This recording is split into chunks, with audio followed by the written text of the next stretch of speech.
The event building up to the Unova Tour 2025 is upon us, and as always, it's a banger. So let's go through everything you need to know about this event and some tips and tricks. This event is Monday, February 24th, 10 a.m. to Saturday, March 1st, 10 a.m. So yes, ending exactly when the Unova Tour begins. Now, bonuses during the event, we're going to have half egg incubator distance, and from February 24th to 28th, the remote pass raid limit will be increased from 5 to 20, and from March 1st to 2nd, there will be no remote raid limit. Now, the price of remote raid passes are still going to be the same at that insanely expensive price, but you can do unlimited. Wild spawns during the event, we'll see Tepig, Snivy, and Oshawott, as well as rare spawns for Servine, Pignite, and Duwat. Do note as well, Snivy, Tepig, and Oshawott are going to be the featured spotlight hour February 25th from 6 to 7 p.m. with the bonus of 2x catch candy, so plenty of chance to get those Pokemon. We'll have event exclusive field research tasks to get you encounters with Snivy, Tepig, Oshawott, Roggenrola, Timber, Carablast, and Shelmet. We'll have event exclusive 2-color regs for Roggenrola, Timber, Carablast, Shelmet, and Larvesta. 1-star raids during the event for Snivy, Tepig, and Oshawott. 3-star raids for Druddigan. And for the 5-star raids, it gets complicated because these raid bosses are going to rotate every single day, and every single day there will be an exclusive raid hour from 6 to 7 p.m. for the following raid bosses. Monday, February 24th will be Genesect in all 5 variants, so the normal, shock, burn, chill, and douse one. All Genesects caught during this period will know the move Technoblast. Do note as well, the Genesect raid hour is going down at the same time as the Dynamax Darumaka Max Monday from 6 to 7 p.m. Tuesday, February 25th is going to have the Swords of Justice trio in raids, including Cobalion, Terrakion, and Virizion. All of these Pokemon will, of course, have Sacred Sword, their legacy move, when caught during this day, and there will, of course, be a raid hour from 6 to 7 p.m., including all 3 of these Pokemon smashed into that raid hour. Of course, this raid hour is going to be alongside the Unova Starters Spotlight Hour we talked about before with 2x catch candy. So if you play that raid hour, you can get 2x catch candy for the Swords of Justice. Wednesday, February 26th is going to be the Forces of Nature trio in their Therian forms in raids. This includes Tornadus in the Therian form, which will know the legacy attack Bleakwind Storm when caught, Thunder's Therian form, which will know the legacy attack Wild Bolt Storm when caught, and Lander's Therian will know the attack Sandseer Storm when caught. Of course, these Pokemon will have their own raid hour 6 to 7 p.m. on that day, February 26th. That will then go into Thursday, February 27th with the Reshiram in raids. Any Reshiram caught from raids during this day will know the legacy move Fusion Flare, and of course it will have its own raid hour that night. Then February 28th, Friday, will be Zekrom. Zekroms caught during this day will know their legacy move Fusion Bolt, and there will be a raid hour from 6 to 7 p.m. And finally, all of these legendaries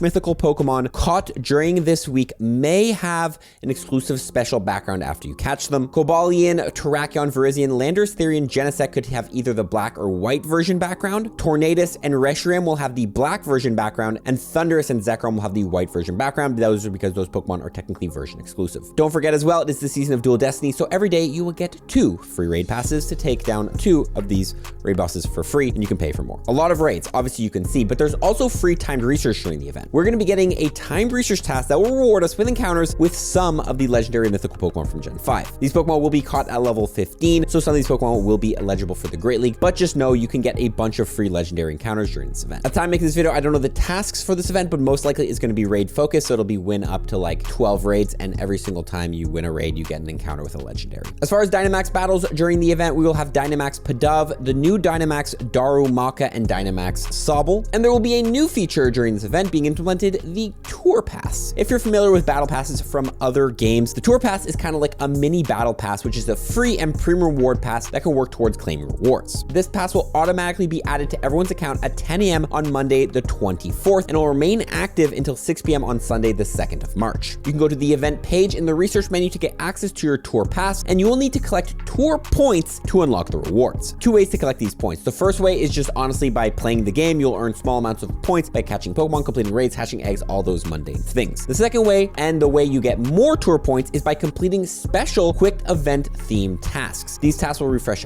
every hour. However, they'll only be available from 10 a.m. to 5 p.m. each day. So there'll be special research tasks you can complete to get more points. Now there's a special reward as you are going through this tour pass and collecting things, as there are 4 different ranks you can be at. If you're at rank 1 in the tour pass, you will get nothing. If you get to rank 2, you unlock the bonus of 1.5 times catch XP when catching Pokemon. Rank 3 will be 2 times catch XP, and rank 4 will be 3 times catch XP. So there's hidden bonuses for completing the different ranks. Now for the free version of this tour pass, some of the encounters you will get will be a Zara with a special background, the Go Tour Unova t-shirt, and more things. They haven't confirmed it yet. But there is an option to buy a $15 USD called the Tour Pass Deluxe, which will give you access to the free and the premium reward tracks. This will give you access to encounters such as the mythical Pokemon Victini. Yes, you can claim a second Victini if you've already gotten the one from GoFest 2020 or from any of the researches, and a brand new item, the Lucky Trinket, and more. So yes, you're paying 15 bucks. You're probably getting a much more rewards. You're getting an encounter with Victini, all that stuff. It's just going to be up to you if you want to spend the money or not. Yeah, pretty pay to play, as you can see. There's also an option, by the way, to pay $20 USD and you'll get the Tour Pass Deluxe plus 10 ranks. So you'll get a head start in the Tour Pass. Okay, nonetheless, is this Tour Pass actually worth getting? Well, let's talk about this new item, the Lucky Trinket. This is a one-time brand new item that you can use with any friend on your friends list and you will instantly become lucky friends. If you don't know what lucky friends is, when you guys trade a Pokemon, the Pokemon will go lucky and you'll have an IV floor of 12, 12, 12. However, this item must be used by 6 p.m. March 9th or else it will be removed from your item bag. So it is not something you can just hold on to forever. You're gonna have to get it, use it, but it is still a very powerful item. Now, unfortunately, I like to tell you guys that that's the end of the pay to play things for this event, but it isn't. So feel free to skip to the timestamps below if you don't want to buy anything. The next thing you can buy is the ticketed Masterwork Research for Shiny Meloetta, costing $5 USD. This is a Masterwork special research, meaning it'll be some very, very hard tasks to complete. We do not have Meloetta in the pirouette form yet, and there's no words of whether we're gonna be getting this form or not. It would be a nice little surprise. But on top of that, there's also add-ons you can buy for this event. Similar to the Road to Sinnoh and the Inbound and Ultra Space events, the similar events we've seen before for this, there will be a raid and a hatch ticket you can buy for $5 US each. Everything you get access from this ticket will be active from Monday, February 24th, 10 a.m. to March 2nd, 6 p.m. So pretty much during the whole week and the tour. Now, the first option is to buy the Road to Unova raid ticket, which includes the following bonuses and rewards: 1 extra raid pass from spinning gyms each day for a total of 3, additional 5,000 XP from completing raids, 1 extra candy for catching tier 5 raids, 1 extra XL candy for catching Pokemon from tier 5 raids, and a time research task that will get you rewards with 5 Cobalion, Terrakion, Virizion, Tornadus, and Thundurus XL candy, 10 Reshiram and Zekrom XL candy, 5 Landorus XL candy, 25 Genesect XL candy, and the Black and White Joggers avatar item. You'll then have the option to buy the Road to Unova hatch ticket, which includes the bonuses of 2 times hatch XP, 2 times hatch candy, 2 times hatch Stardust, a time research task that will get you a Black and White hoodie avatar item, and another time research that will get you encounters with Maractus, Sigilith, and Bouffalont, which can all be shiny. So as you can see, a lot of different things you can buy during the event, and we will talk about if these tickets are worth it or not. Okay, enough talk, let's get into the tips. What are the best wild spawns for us to go after during the event? First off, we have Snivy and Servine, which can evolve into Superior, which is ranked number 54 in the Great League, 23 in the Elemental Cup, 52 in the Holiday Cup, 62 in the Jungle Cup, 38 in the Spring Cup, and 31 in the Sunshine Cup. Tepig and Pignite are also in there, which can evolve into Emboar. Emboar is the number 25 fire type attacker in the Shadow form, ranked 8, so grind the candies. Oshawott and Duat are also in there, which evolves into Samurott. Samurott is the number 17 water type attacker in Pokemon Go and ranked number 8 as a Shadow Pokemon. Also do note the Servine and the Pignite are stage 1 Pokemon, meaning they drop 1 XL candy every time you catch them, so make sure you catch those. Now, what about the eggs? Are they worth going after? Well, first of all, we have Roggenrola in there, which evolves into Gigalith, which is the number 13 rock type attacker in Pokemon Go. Shadow Gigalith is also the number 5 rock type attacker in Pokemon Go, so very, very worth it. Rock type is also a very strong type for raids, so definitely worth grabbing. Timbur's in there, which evolves into Conkeldurr. Conkeldurr is the number 14 fighting type attacker in Pokemon Go and ranked number 5 in the Shadow form. Conkeldurr is also ranked 151 in the Master League. Carablast is in there, and although we just had Carablast in Shell mid-com day, this Pokemon can evolve into Escavalier, which is the number 18 bug type attacker, and Escavalier is not bad for the PvP metas, ranked 579 in the Great League, not his best ranking, 211 in the Halloween Cup, 50 in the Fantasy Cup, 145 in the Jungle Cup, 13 in the Fossil Cup, and 290 in the Open Ultra League. We also have Larvesta, which evolves into Volcarona for an expensive 400 candies. However, Volcarona is one of the most versatile raid attackers as a fire and bug type. It's ranked number 17 as a fire type and number 6 as a bug type. Also in the Open Master League, ranked 198. A top tip for this event, by by the way, is going to be to hatch all of your 5, 7, 10, 12 kilometer eggs in your egg slots and fill them with 2 kilometer eggs, building up to the Unova Tour. Reason 4 is when the Unova Tour starts, you can go ahead and hatch these eggs as quickly as possible so you can start collecting those 10 kilometer eggs, which is what's really going to be hatching the regional Pokemon during the Unova Tour at the end of the week. Let's move into raids though, because obviously this event is mostly about raids. What are the best ones to go after? Well, first of all, we have Genesect in there. Genesect is a decent bug and steel type attacker, ranked number 11 with Fury Cutter and X Scissor as a bug type, and ranked number 10 with Metal Claw and Magnetic Bomb as a steel type. In the Open Master League, its best drive variant is going to be the Chill Drive, ranked 69. Because you can encounter 5 level 15 Genesects in the timed research, you can also use one in the Great League. Although it's not going to be the most amazing in the Great League, you can still collect one for the Great League, which is pretty cool. The best IVs for the Great League Genesects are going to be 10, 15, 14, since you cannot trade them for lower IVs. Next up, we have Cobalion. Now, Cobalion is a really good Pokemon Go for PvP. In the Open Ultra League, it's ranked 11 with the rank 1 IVs of 1, 15, 12, which you need to get from re-rolling these IVs by trading them with a good friend. In the Open Master League, it's also ranked 96. Now, this is the first time we're going to be able to get a Cobalion for the Grey League, since the timed research will give us an encounter with a level 15 Cobalion. Cobalion will be a very, very strong Pokemon against the likes of Pokemon like Shadow Drapion, which have been very, very popular in the PvP metas, so definitely make sure you grab one for the Great League. Also very strong for different cups like the Fighting Cup, Fantasy Cup, Fossil Cup, Mountain Cup, and Willpower Cup that might come in the future. Next up, we have Terrakion, which is an amazing raid attacker, ranked number 12 with Smackdown and Rock Slide as a rock type attacker, and number 4 for a fighting type attacker with Double Kick and Sacred Sword. One of the best raid attackers in Pokemon Go. In the Open Master League, it's going to be ranked 100, and you can also get a Great League version of this Pokemon. However, I don't really see this Pokemon being that great for the Great League. It's never been great in PvP. However, Virizion, on the other hand, is one of those Great League Pokemon we're going to want to grab. It's going to be ranked number 36 in the Open Great League. It's going to be ranked number 6 in the Open Ultra League with the rank 1 IVs of 1, 15, 12, but remember, you do have to trade it with a friend to get these IVs, and the Master League ranked 96. Again, we're going to be able to get a level 15 Virizion, which means you can get Virizion for the Great League. This will be a great anti-water Pokemon, good against things like Feraligatr, for example, so definitely make sure you grab one. Also, Virizion could see some play in the Fighting Cup, Color Cup, Holiday Cup, Jungle Cup, Spring Cup, Summer Cup, Sunshine Cup, and Willpower Cup in the future. Moving on to Tornadus in the Therian form, which is ranked number 11 as a flying attacker with the moveset of Gust and Bleak Wind Storm. And again, you will get the opportunity to get a Great League level 15 one, although this Pokemon is not really good for PvP. Moving on to Thundurus Therian, which is one of the best electric type attackers in Pokemon Go, with Volt Switch and Wild Bolt Storm being ranked 3. It's also ranked 143 in the Master League. Again, you will be able to get a level 15 Thundurus, which means you can get a Great League legible one, but again, not really good for PvP. Landorus Therian, on the other hand, is going to be an amazing ground type attacker you can grab with the moveset of Mudshot, Sandsear Storm, ranked number 4. In the Open Master League, this Pokemon is also ranked number 8, so very, very strong. It's also a functional Hundo Pokemon, so if you end up getting a 15, 15, 14 IV Landorus, you're technically still have a 100% IV Landorus. If you want to learn more about that topic, I'll link below a video. Again, you'll be able to get a level 15 Landorus. However, do know this Pokemon is over 1500 CP, so you're actually going to have to trade it to go ahead and get it for the Great League. Moving on to Reshiram. Reshiram is the top fire type attacker in Pokemon Go, ranked number 4 with Fire Fang and Fusion Flare, and you can use it as a dragon type attacker in Pokemon Go, ranked number 21 with Dragon Breath and Draco Meteor. In the Open Master League, this Pokemon is ranked number 34, and it is a functional Hundo, so a 15, 15, 14 is technically the same as a 15, 15, 15 for a Reshiram. However, do note you're not going to be able to get a Great League Reshiram as its CP is too high. Zekrom is next up. Zekrom, one of the best electro type attackers in Pokemon Go, ranked number 2 with Charge Beam and Fusion Bolt. It's also ranked number 24 with Dragon Breath and Outrage as a dragon type attacker. It's going to be ranked number 31 in the Master League, and again, this is a functional Hundo, so a 15, 15, 14 is the exact same as a 15, 15, 15 IV set. You can power up either one, they're going to have the same stats. Again, though, Zekrom, too high of a CP, will not be able to fit in the Great League. Now, in terms of the best Pokemon to take down all of these Pokemon, I highly recommend, to save time, create a raid party that will summarize a raid boss. First of all, on the first day, we have Genesect, which Genesect is 4 times weak to fire. So bringing Megas like Mega Blaziken, Mega Charizard Y, Mega Charizard X, Mega Houndoom, or Shadows like Shadow Heatran, Shadow Chandelure, Shadow Blaziken, Shadow Emboar, Shadow Charizard, Shadow Darmanitan, or regular Pokemon like Blacephalon, Reshiram, Heatran, Blaziken, Chandelure, Volcarona will be good for that day. Then on day 2, you'll have the Swords of Justice, so bringing a combination of fighting and ground type Pokemon for Cobalion and Terrakion. This includes the Megas of Mega Lucario, Primal Groudon, Mega Garchomp, Mega Heracross, the Shadows of Shadow Groudon, Shadow Conkeldurr, Shadow Garchomp, Shadow Machamp, Shadow Excadrill, and the regular Pokemon of Lucario, Keldeo, Landorus Therian will all be strong versus those Pokemon. And then for Virizion, bring flying type Pokemon like Mega Rayquaza, Mega Salamence, Mega Pidgeot, Shadow Salamence, Shadow Staraptor, Shadow Moltres, Shadow Honchkrow, or Rayquaza, Enamorus, Yveltal, Staraptor, Salamence, and Moltres. Then bring an Ice-type Pokemon for the Genie Trio, Tornadus, Thundurus, and Landorus, as this will hit all 3 of those Pokemon. This includes Mega Abomasnow, Mega Glalie, Shadow Mamoswine, Shadow Weavile, Shadow Mewtwo with Ice Beam, as well as Baxcalibur, Mamoswine, Galarian Darmanitan, Glaceon, and Weavile. Finally, for Reshiram and Zekrom, you can bring a combination of Dragon-type Pokemon and Ground-type Pokemon to hit them both. This includes Mega Rayquaza, Primal Groudon, Mega Garchomp, Mega Salamence, Mega Latios, Shadow Groudon, Shadow Palkia, Shadow Rhyperior, Shadow Dragonite, Shadow Rampardos, Shadow Garchomp, Shadow Salamence, and for regular counters, Dialga Origin Form, Rayquaza, Palkia Origin Form, Landorus Therian, Dragapult, and regular Palkia. Combining the raid parties for these raid bosses will allow you to have to build less parties and just have a team set for whatever is on that day. Now, switching over to Dynamax going down during the event, which one should we go after? First of all, we have Dynamax Pidove, which can evolve into Dynamax Unpheasant. It's not a bad flying type Dynamax Pokemon. It's also ranked number 17 as a flying type attacker in Pokemon Go with Air Slash and Sky Attack. Great for Virizion raids. We also have Dynamax Darumaka, which is a new Dynamax fire type attacker. While Dynamax Darmanitan will not be strong as Gigantamax Charizard, as a max attacker, this will be one of the strongest fire type Dynamax Pokemon we have. It's also ranked number 23 as a fire type attacker in Pokemon Go with Fire Fang and Overheat, which will be useful against Genesect if you want to get those. Now let's talk about the paid tickets, because a lot of people are probably wondering, are they actually worth it? It's going to be your personal decision when you want to buy these or not, but let's go through some of the advantages. And do remember, this event and the Go Tour Global are free events, so you can still play them for completely free. However, the ticket is really aimed to